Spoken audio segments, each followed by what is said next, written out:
ono ngapa buat beda kan tekan misal pernah meter seru dulu. Ini kalau nanti kata juta lah kan. Itu loh anaknya siapa kan? Anaknya dia.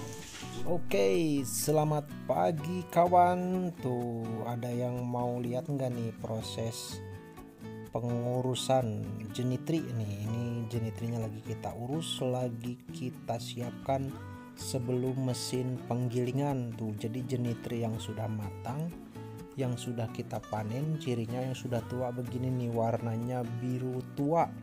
Ada juga yang warna biru muda, tergantung jenis. Jadi kita itu sebelum proses penggilingan kita lakukan yang namanya pemotongan tangkai.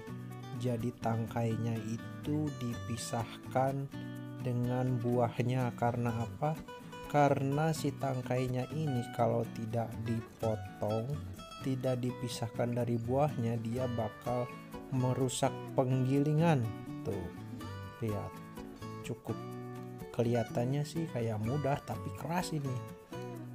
Ada yang bisa pakai gunting, tapi kalau udah terbiasa ya lebih enak dicabutin satu-satu kayak nenek ini nih.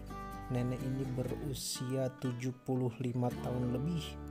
Beliau sudah lama berkecimpung dalam dunia jenitri tuh. Ini keras ini tangkainya ini.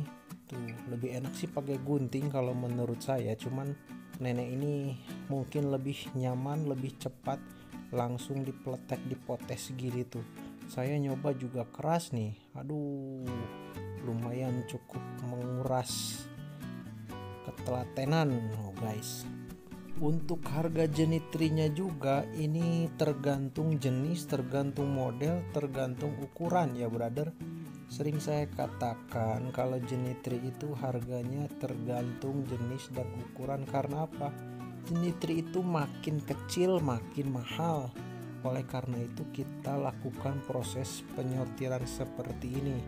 Tuh, setelah nanti dipotong-potong kayak gini, nanti kita rebus buah jenitrinya. Setelah kita rebus, baru kita giling, pisahkan kulitnya dengan isi yang ada di dalam jenitri ini. Tuh, nanti setelah bersih baru kita pisahkan ukurannya antara yang kecil, yang sedang, yang besar. Nah, itu dipisahkan. Kalau yang harganya makin mahal itu yang makin kecil. Ada juga bentuknya yang unik. Nah, yang unik misalnya yang dempet, yang lonjong ya. Pokoknya yang tidak semestinya berbentuk buah jenitri. Nah, itulah harga yang membuat harga jenitri itu mahal. Tuh, lihat neneknya dengan terampil meletek-letekin jenitri. Wow, lumayan nih, sehari berapa karung nenek ini melepaskan tangkai dengan buah. Tuh, sudah sepuh tapi masih semangat untuk bekerja. Tuh, lihat nih, untuk berkebun jenitri sendiri lebih cocok dilakukan di tempat perbukitan atau tempat gunung-gunung ya guys. Ini saya berada di daerah Kebumen, bisa dikatakan markasnya jenitri. Setelah ini prosesnya nanti bersih, sudah dipisahkan dengan ukurannya, dengan jenisnya. Ini sering digunakan untuk pembuatan tasbih. Tuh, lihat ini yang sudah baru panen masih dikarungin. Jadi selain buat tasbih juga sering digunakan untuk bahan bakar mayat katanya sih, tapi saya belum telusuri lebih dalam fungsi dan kegunaan jenitri. Cuman yang sering digunakan, yang sering populer, jenitri ini digunakan untuk membuat bahan tasbih. Jadi tasbih yang kita gunakan teman-teman itu dari jenitri ini tuh. Wah, keras banget ini. Kalau di pencet itu kerasnya melebihi batu kayaknya nih, lebih kuat dari batu ini nih. Makanya kalau menanam jenitri itu nggak ada hama yang mau makan buah ini nih, karena keras banget. Anti hama nih pohonnya nih, enak banget pokoknya. Kalau dibudidayakan kita tidak usah mikirin hama-hama buah karena kayak tupai, kelelawar, dia nggak doyan ini buah beginian nih.